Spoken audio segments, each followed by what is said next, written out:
Efesios 1:7 dice: en quien tenemos redención por su sangre, el perdón de pecados según las riquezas de su gracia. Frecuentemente usamos la palabra salvación para describir que hemos sido salvos, pero esta palabra no es suficiente para explicar completamente la realidad de lo que el Señor ha hecho. Él nos ha liberado de la esclavitud del pecado y para lograrlo, derramó su sangre y ofreció su vida. A través de esto, el Señor no solo remueve el pecado en nosotros, sino que también nos liberó de la esclavitud del pecado en la que estábamos. La palabra más adecuada para explicar esta gran gracia que hemos recibido es redención. La palabra redención contiene el significado de liberar a los esclavos. Durante la época romana existía el acto de pagar un precio y comprar la libertad de un esclavo. La redención de Jesús se asemeja a eso.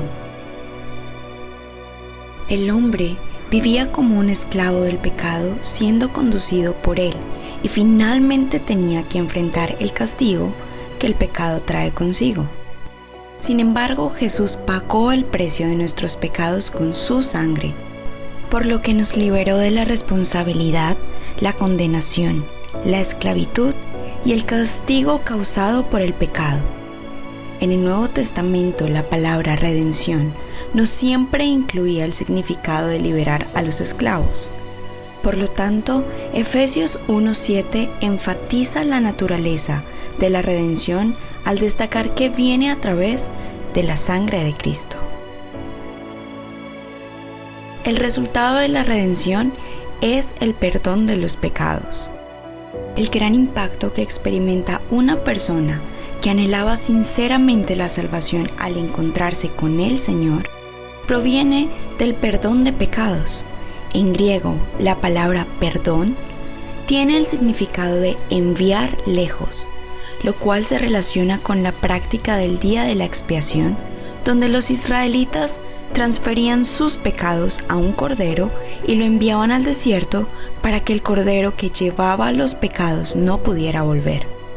Del mismo modo, Jesús, como el Cordero de Dios, envió nuestros pecados lejos. Como resultado, nos permitió recibir el perdón y ya no estamos obligados a servir como esclavos del pecado. Por lo tanto, debemos esforzarnos para no ser arrastrados nuevamente por el pecado.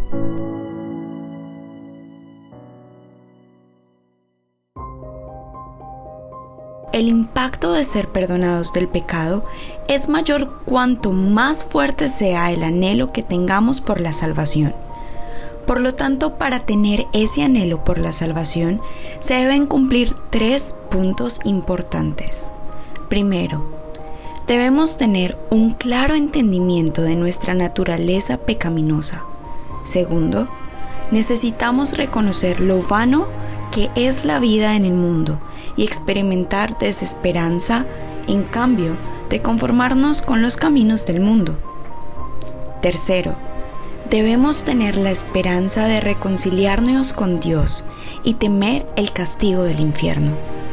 Sin estos elementos, una persona no tendrá más opción que carecer del deseo por la salvación y el perdón que esa persona ha recibido no tendrá un impacto significativo en su vida. En consecuencia, este tipo de fe no tendrá la fuerza para sobrepasar la naturaleza caída del hombre que constantemente niega lo que ha recibido. Hemos recibido la redención a través de la sangre de Cristo, no porque tenemos el derecho de recibirlo, sino es por la abundancia de la gracia de Cristo. Nuestra redención es según las riquezas de su gracia y a través de ella hemos recibido el perdón de pecados. La Biblia nos advierte que el pecado más grande es traicionar la gracia de la redención. Ahora, nuestra tarea es expresar gratitud por la gracia de Cristo y el amor de Dios que lo envió. Ya no debemos volver a ser esclavos del pecado para que la gracia de la redención de Cristo no sea en vano en nosotros.